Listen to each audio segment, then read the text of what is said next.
கதிரவன் உதயமாகிவிட்டான்.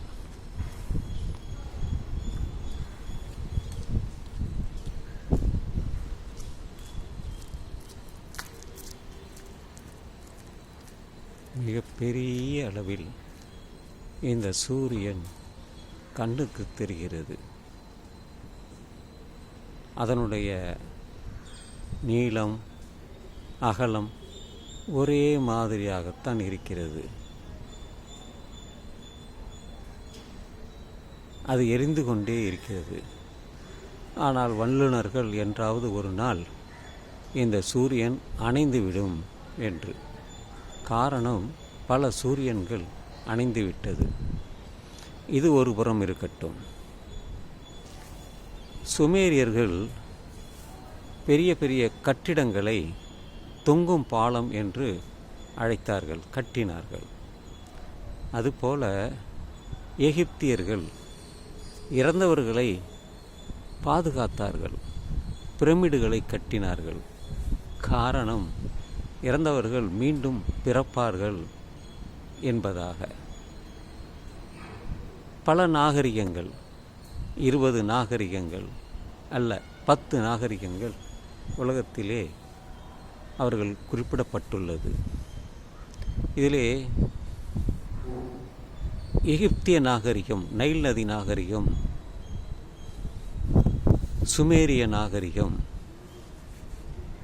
மஞ்சள் நதி நாகரிகம், சிந்து சமோலி நாகரிகம் என்றெல்லாம் வகைப்படுத்தினார்கள். என்று அதையெல்லாம் மிஞ்சி தமிழர்களுடைய நாகரிகம் கீழடி பொருணை நாகரிகம் என்று தற்பொழுது வரலாறை மாற்றியுள்ளார்கள். வரலாறையே மாற்றிவிட்டார்கள். ஏனென்றால் சான்று கிடைத்துள்ளது. நமக்கு சான்று கிடைத்ததால் அவர்கள் அப்படி வரலாற்றை மாற்றினார்கள்.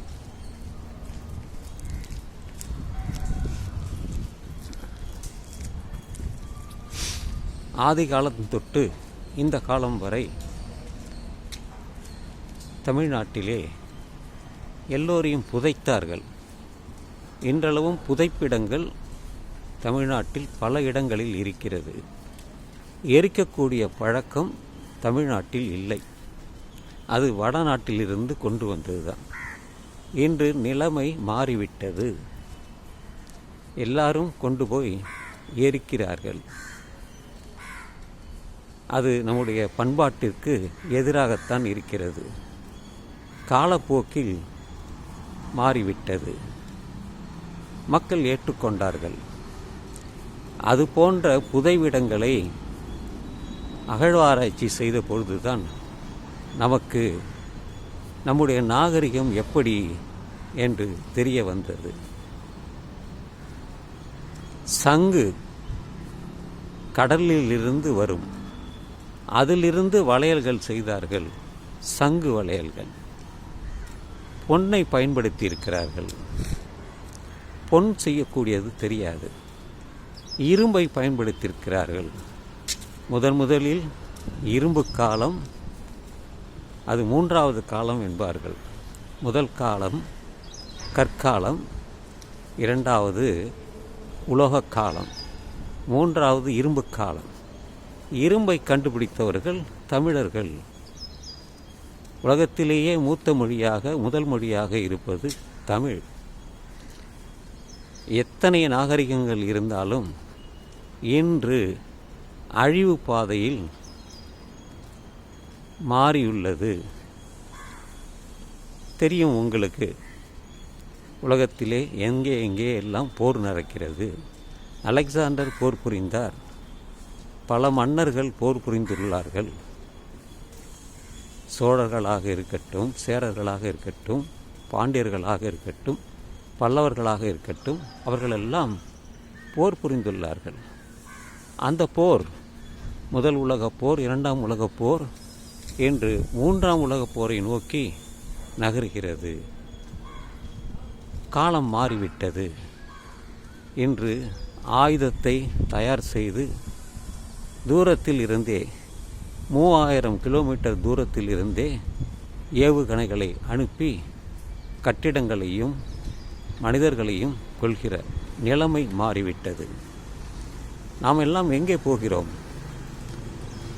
நம்முடைய கல்வி எங்கே போனது? நம்முடைய செல்வம் எப்படி ஆனது என்று சிந்தித்து பார்த்தால் வல்லரசுகள் போட்டி அவர்களுக்குள்ளே, நீ பெரியவனா நான் பெரியவனா என்று. ஆனால் அந்த கற்காலத்திலிருந்து அன்று உணவுக்காக போரிட்டான், உணவை தேடி சென்றான். இன்றளவும் உணவுக்காகத்தான் மனிதன் பாடுபடுகிறான். ஏனென்றால் பசி, உயிர், உடல் நலம் இவையெல்லாம் வேண்டுமென்றால் அவன் உழைத்து தேர வேண்டும். மந்திரம் சொல்லி கோயிலிலே அவன் சிலைக்கு எதை செய்தாலும் பசியாகாது. அப்படி ஒரு நம்பிக்கை.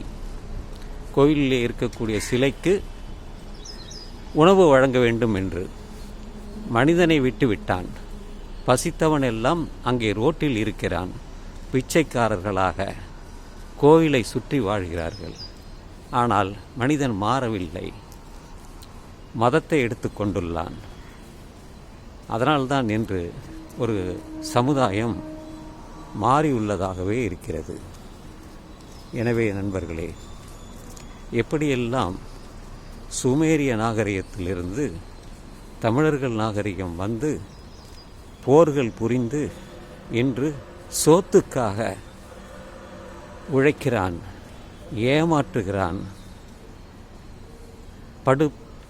பள்ளத்தில் தள்ளிவிடுகிறான், வீடு இல்லாமல் இருக்கிறான், வறுமையில் வாடுகிறான். இதையெல்லாம் மாற்ற வேண்டும். ஒரு நல்ல அரசு வர வேண்டும். அதற்காகத்தான் இந்த பதிவே.